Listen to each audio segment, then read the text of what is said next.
Hello guys, welcome back to Epitaga's Dumbbox and this is Akshay Daga. In this video, we will talk about reading tabular data in R programming. In our previous videos, we have already seen some data types like list, vectors, matrices and data frames, etc. So just like data frames, to read the tabular data, we need to use the same function, that is read.table and read.csv. Okay, by using this function, you can read the tabular data. So only difference between these two functions is the default separator between column in the file is comma for read.csv and for read.table it is space. Okay, if the columns present in the file is separated by space, then you can use read.table. Okay, so just like that, if we read a file, let's check what files are present over there. So there is one myfile.csv present, right? So what I'll do, I'll read the file and read.csv. It is comma separated file.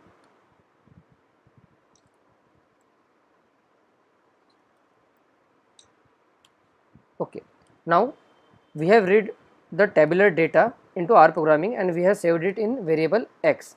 So x is nothing but a data frame. Whenever we read a tabular data, one data frame gets created in R. Okay, once this is created, what we can do, we can read the file line by line using this function read line. Okay, like there are some other functions as well, like if there is some R script and if you want to read it, then you can use the function source. Okay, similarly there is one function dgate and load, like for dgate can be used for reading R code file.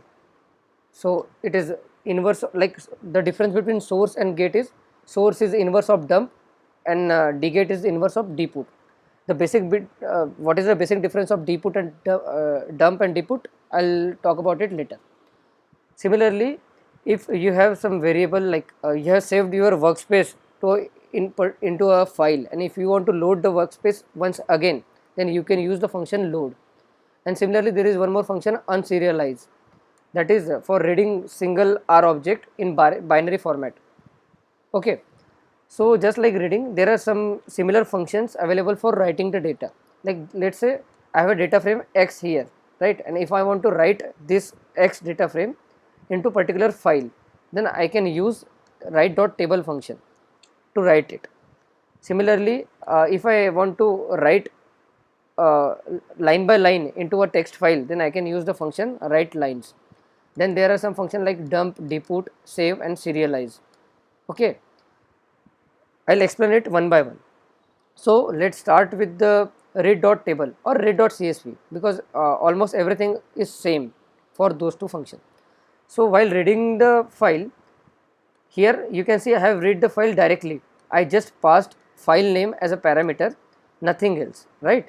And you can see if I print x, it successfully read that CSV file and it can be seen on this console, right?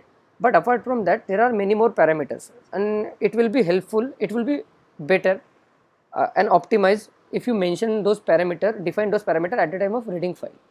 So first parameter is file, it is nothing but the name of the file, which is mandatory. The second one is header. So it is a logical variable to indicate whether the file has header line or not. So at the time when you are reading the CSV file, if you define that flag header as true or false, so that that function will know whether the file consists of header or not. Okay, so that it will read it accordingly. Apart from that, SCP, that is separator. By default for read.csv, the default separator is comma. But apart from that, if you have used any other character as a separator, you can define it over here. For the variable, the parameter name is SEP, right? For read.table, it is space. Then there is one more parameter, that is column class. So it is used as a character vector indicating the class for each column dataset. That means if there are 5 columns, the first column is name, second one is age, and the data type, that is class, for the first column is character, for second it is numeric or integers, so that you can pass those. If you pass the call class, what will happen, the data loading will be faster. Whenever data is small, you don't have like any issue with that, but whenever data is very high, then you will see the difference very clearly, and in that case it will be better if you define call class at the time of reading that file. Similarly, once that file, like at the time of reading file, if you have some idea that how many number of rows are there, you can mention it at the time of reading file itself, so that before reading the file itself, uh, uh, R will allocate some memory for reading that file, and it will be optimized process, right? It won't make it much faster or anything, but beforehand R will get to know how much memory should it should allocate for reading that file. Okay, then comment dot char, it is a character string indicating the comment character. Like if your file have some columns, some data and some comments associated with each record, then you can define like what is your comment character. Like by default hash is the comment character, right? Like if anything is written over there in your file after hash, so it will be neglected, it will be considered as comment. And if you want to set the comment, like if you don't want any comment character, you have to set it as comment character equal to null, like just opening quote and closing quote, nothing in between, so that everything will be taken as data, nothing will be considered as comment in the file. Okay, if you have some explanation written over there in the beginning of the file, you can skip those lines while reading the data. That can be achieved by using this parameter skip, so that, and you can mention that how many number of lines you have to skip. And after that there is one more parameter, that is string as a factor. So it is a logical variable to decide whether the character variable be coded as factor or not. Let's say in your data in that file there is one column as gender and all the values are either male or female. So instead of reading it as a 1 2 or some integer value, you can read it as a factor. What is factor, we have already seen it in our previous video, you can check that and watch it. So this is the data. I have already shown you how to read data. Now if you don't pass the parameter, R will still read the file, but it won't be optimized one. So let's see what will be the difference. Like you will see the difference only when the data is huge, right? So when you want to read the huge data, the things you have to keep in mind are, first of all you have to check like how much RAM you have available, right? So RAM should be always more than the size of data you are going to read. If it's not there, then stop there itself, because otherwise your R will crash or something will happen, because whatever data you read, it will get stored into RAM for that period. So if you have more data and less RAM, you will face some problems with it, right? It is always better to define call classes at the time of reading data, so that R will run much faster. Often they say that it will run twice as faster. But what if you don't know the data type for each column in your data set, and if data set is huge, if you read a data set, what it will do at the runtime, at the time of running the, like loading the data, it will try to figure out what is the data type for each column, and it will consume more time. So there is other way around for that. You can do it like this. What you can do, if this is the data set, like huge data set, you can read, let's say, some 100 or 200 lines from that data set. Okay, and once that is done, you can identify the class, like data type for each column. Like first of all I have read 100 lines of the huge data set into a variable initial, then I have used sapply function, I have passed s initial variable in that and class, right? So by doing that, what R will do, R will figure out what is the data type for each column in that 100 rows. Once that is done, those column name will be stored in this variable classes. And then read the full data set. Whenever you are reading the full data set, after that using read.table, you have to pass the file name and you have to pass call class equal to classes, the variable in which you got the classes from first 100 rows.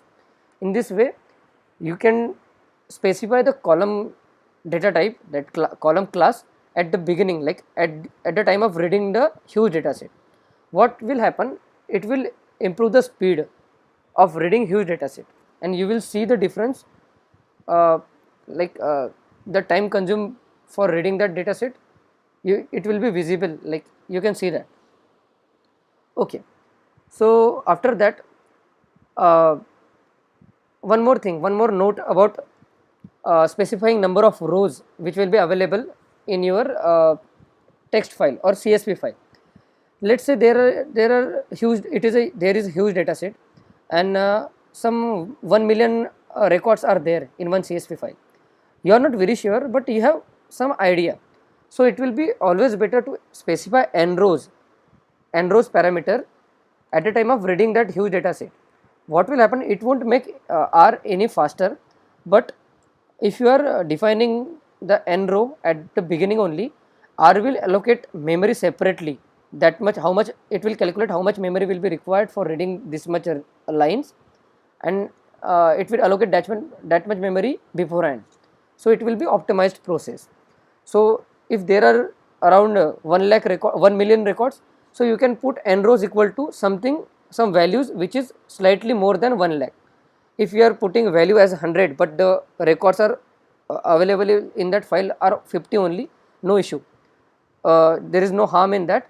So always make practice that do set n rows on upper hand, like you can assign it to some value which is overestimated to the actual value which is present in the file.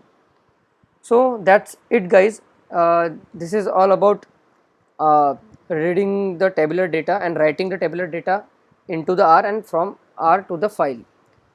So in this video I couldn't show you much of the practical hands-on, but we will show, like I'll show it in the next videos whenever I'll be doing some assignment related to some task. So I can show it there, and all the commands and everything, all the syntax which I have explained here will be available in the written format, and the link to that will be given in the description. If you have any doubt or anything, if you want some explanation on some other topic, please put it in the comment box. I'll try to explain it as soon as possible in a better way.